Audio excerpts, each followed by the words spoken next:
આજે નવસારી સબ જેલ ખાતે રક્ષાબંધનના પવિત્ર તહેવારને ઉજવવાનો એક કાર્યક્રમ રાખવામાં આવ્યો હતો, જેમાં સબ જેલમાં રહેલા કેદીઓને તેમની બહેનોએ રાખડી બાંધી રક્ષાબંધન પર્વની ઉજવણી કરી હતી।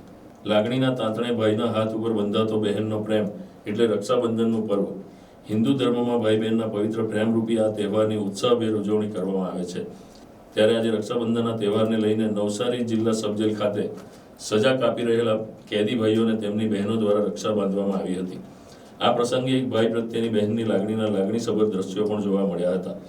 ત્યારે નવસારી સબ જેલમાં સજા કાપતા કેદી ભાઈઓએ પણ આજે પોતાની બહેનોના હાથે રાખડી બંધાવી બહેનોને આજીવન રક્ષા કરવા માટેનું વચન પણ આપ્યું હતું। લાગણીના તાંતણે બંધાયેલા ભાઈ બહેનના આ પવિત્ર સંબંધનો પ્રેમ કેવો હોય તે આજે નવસારી સબ જેલ ખાતે જોવા મળ્યો હતો અને જેલમાં એક પ્રેમભર્યું વાતાવરણ જોવા મળ્યું હતું।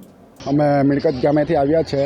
મારી બેન અત્યારે 302 ને ખાતર એટલે સબ જેલમાં સજા ભોગવી રહી છે। રક્ષાબંધનના પવિત્ર તહેવાર નિમિત્તે આપણે ભાઈ બહેનને આપણે લાગણી વખતે આપણે રક્ષાબંધન કરવા ભાઈને રક્ષા માટે બેન રાખડી બાંધે છે અને અમે એટલે સબ જેલ દ્વારા આપણે પ્રશાસન દ્વારા અમને એટલે રક્ષાબંધન સારી રીતે ઉજવાયું છે અને અમને અંદર સારી રીતને રક્ષાબંધનનો તહેવાર ઉજવાયો છે અને અમે એવી લાગણી વ્યક્ત કરીએ છીએ કે મારી બેન જેમ બને તેમ વહેલા છૂટીને આવી જોઈએ અને અમે આગલા વર્ષે અમે બેન જોડે ઘરે રક્ષાબંધનનું ઉજવશું। આજે રક્ષાબંધનનો તહેવાર છે। હું મારા ભાઈને નવસારી સબ જેલ ખાતે રાખડી બાંધવા આવી છું। અહીં મને સારી એવી સગવડ મળી પ્રશાસન દ્વારા। આવતા વર્ષે હું ઘરે રાખડી બાંધું એવી અપેક્ષા રાખું છું। કેવું લાગ્યું આજે ભાઈને મળીને? આજે ભાઈને મળીને બહુ જ સારું લાગ્યું। આજે રક્ષાબંધનનો તહેવાર હોય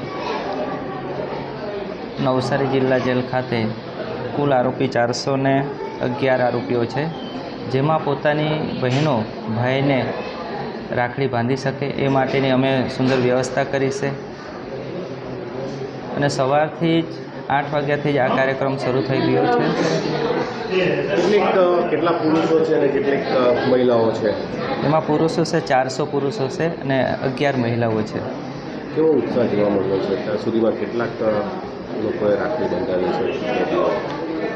એ હાલમાં તો હમણાં 60-70 બહેનોએ રાખડી બાંધી ચૂક્યા છે અને હવે સાંજ સુધી કેટલા થાય એ હતું। Bureau report NTC news Navsari.